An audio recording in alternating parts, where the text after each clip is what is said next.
आप हैं समीर और नंदिता के साथ और आज वर्ल्ड आर्थराइटिस डे है और हम बात कर रहे हैं कि कैसे आप स्वस्थ रहें, आर्थराइटिस से दूर रहें। और इसी पर बात करने के लिए डॉक्टर अनिल अरोड़ा लगातार हमारे साथ बने हुए हैं। बिल्कुल, और इस वक्त हमारे एक दर्शक बलजीत सिंह हमें रोहतक से फोन कर रहे हैं। सिंह साहब, पूछें अपना सवाल।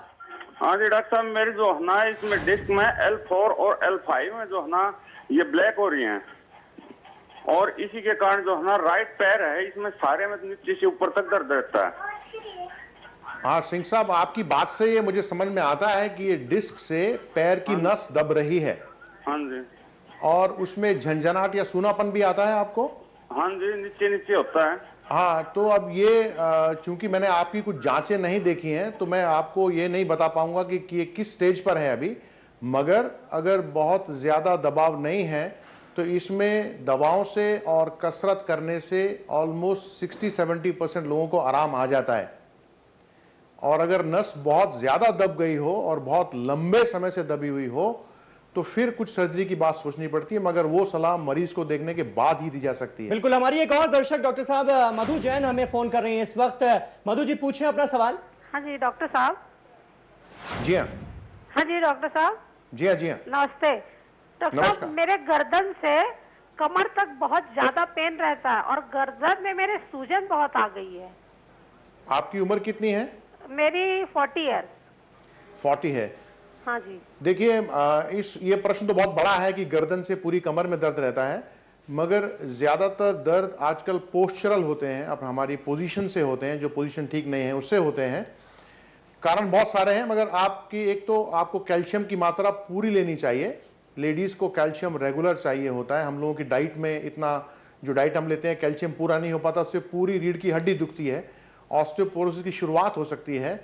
और इसके अलावा अगर कोई और सिम्टम भी है आपको तो फिर डॉक्टरी सलाह चाहिए, बिना जांच देखे नहीं बता पाएंगे। हालांकि कॉमन चीज पोस्चर से है। जी डॉक्टर साहब, आप हमारे साथ रहिए। अपने दर्शकों को हम एक बार फिर से बता दें कि आप हमें फोन कर सकते हैं अगर आपके मन में भी कोई सवाल है। हमारा फोन नंबर लगातार टीवी स्क्रीन पर फ्लैश हो रहा है। डॉक्टर साहब, आपने बात करी कैल्शियम की। महिलाओं के लिए कैल्शियम बोन्स के लिए खासकर बहुत जरूरी होता है, और खाने में किन चीजों का एहतियात बरता जाए कि आर्थराइटिस से बचा जा सके? जी हाँ, खान पान में देखिए, वजन अगर आपका ज्यादा है तो वो सारा लोड जोड़ पर ही आएगा। तो खान पान का संबंध एक तो आपके वजन बढ़ने से है, दूसरा कैल्शियम लेने से हड्डियां मजबूत होंगी, डेफिनेटली होंगी, मगर आर्थराइटिस हमारी कार्टिलेज घिसने से होती है। डायरेक्ट हड्डी से संबंध कम है उसका। हड्डी अगर कमजोर है तो जरूरी नहीं कि आर्थराइटिस होगी, हड्डी कमजोर होगी तो ऑस्टियोपोरोसिस होगी। जहां तक डाइट का सवाल है, कुछ लोगों को डाइट एलर्जी होती है या यूरिक एसिड बढ़ा होता है। जिनका यूरिक एसिड बढ़ा हुआ है उनको वो डाइट, जैसे दालें हैं या बीन्स है या बीज वाली सब्जियां हैं, उससे कुछ लोगों का जोड़ का दर्द बढ़ता है। ये वो लोग हैं जिनका यूरिक एसिड हाई है। तो अगर किसी को कुछ स्पेशल या किसी स्पेसिफिक खाने से जोड़ में दर्द बढ़ता है, उसको अपना यूरिक एसिड जरूर कराना चाहिए। बिल्कुल, और इस वक्त हमारे एक और दर्शक कुरुक्षेत्र से राजेश हमें फोन कर रहे हैं। राजेश, पूछें अपना सवाल, क्या समस्या है आपको? सर। जी हाँ। हेलो डॉक्टर साहब। नमस्कार जी। नमस्कार जी।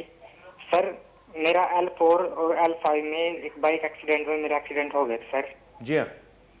सर, मेरा नीचे का हिस्सा काम नहीं करता। मैंने ऑपरेशन भी करवाया, बहुत कुछ करवाया, लेकिन मेरा नीचे के अंगों में भी कार आना शुरू हो गया है। मुझे दान करने के लिए तैयार हूँ सर, अगर मेरी सहायता करें प्लीज। मुझे साफ सुनाई नहीं दे रहा, दोबारा बोलेंगे प्लीज? आपको L4 L5 में क्या तकलीफ है? सर, मेरा बाइक एक्सीडेंट में क्रैक हो गया था। मैंने ऑपरेशन भी करवाया, लेकिन वो ठीक नहीं हुआ। मेरे नीचे का हिस्सा बिल्कुल काम नहीं करता और अंग अपडेट होने शुरू हो गए हैं। हाँ, इसका मतलब ये जो आप मुझे बता रहे हैं, L4 L5 में जो चोट लगी होगी आपसे, आपको L4 L5 के पास से ही पैर की नसें जाती हैं, उनको डैमेज हुआ होगा। ऑपरेशन करके आप L4 L5 की हड्डी को संभाल सकते हैं, मगर जो उसके बगल में नसों का डैमेज हुआ है उसकी रिकवरी अपने आप होती है, उसके लिए कुछ दवा या ऑपरेशन नहीं होता है। तो अगर उसमें अब काफ़ी समय बीत चुका है और नसों में जान नहीं आई है तो आपको वापस डॉक्टर के पास जाना होगा। जितनी भी जान बची है पैरों में, क्या उसका कोई ऑपरेशन करके यूजफुल एरियाज में मसल को ट्रांसफर कर सकते हैं? ये पॉसिबल है, मगर रिकवरी जो नर्व्स की है, जो कमजोरी की है, वो नेचुरल है, उसके लिए कोई दवा ऑपरेशन नहीं है। डॉक्टर साहब, यहाँ पर हमारे साथ भिवानी से जुड़े हैं संदीप, वो भी आपसे कुछ पूछना चाहते हैं। संदीप, पूछिए अपना सवाल। नमस्कार डॉक्टर साहब। नमस्कार जी। सर, मेरी उम्र 32 साल है। जी हाँ। 2 साल से सर मैं उठता बैठता हूँ ना, मेरे घुटनों में खट खट की आवाज आती है सर डॉक्टर साहब। जी हाँ, जी हाँ। और लेकिन पेन कोई नहीं है, लेकिन इसका कोई ये सही है गलत, इसका कोई निदान बताए डॉक्टर साहब। आपने बहुत अच्छा सवाल पूछा है, क्योंकि हमारी प्रैक्टिस में बहुत लोग आकर ये पूछते हैं कि हमारे जोड़ में खटखट की आवाज आती है। देखिए, जोड़ में खटखट की आवाज आना कोई खराब बात नहीं है। हाँ, अगर ये पेनफुल है, जिसको हम बोलते हैं पेनफुल क्लिक, उसके लिए जांच की जरूरत है। अगर ये सिर्फ क्लिक है और पेनफुल नहीं है और आपके फंक्शन में या आपके रोजमर्रा के कामकाज में तकलीफ नहीं दे रही है, इसके लिए कुछ नहीं करना। ये नॉर्मल लोगों में भी होती है, इसकी आप बिल्कुल चिंता ना करें। चलिए डॉक्टर अनिल, बहुत बहुत शुक्रिया हमसे बातचीत करने के लिए और हमारे दर्शकों को ये तमाम अहम जानकारियां देने के लिए। आज आर्थराइटिस पर हमने बात की और बहुत हद तक हमारे जिन भी दर्शकों ने हमें कॉल किया, हमें फोन किया, हमने उनकी समस्या सुलझाने की कोशिश की। और आपको बता दें कि इस प्रोग्राम को हम यहीं खत्म करते हैं और कल दोपहर 2 बजे क्या होगा खास, ये बताएंगे नंदिता। बिल्कुल, कल हम बात करेंगे कि स्कूल जाने से आखिर क्यों कतराते हैं बच्चे, कैसे उनकी इस परेशानी से निपटा जाए। तो कल दोपहर आप हमारे साथ रहिएगा, हम दोनों आपके साथ हाजिर होंगे इस मुद्दे को लेकर।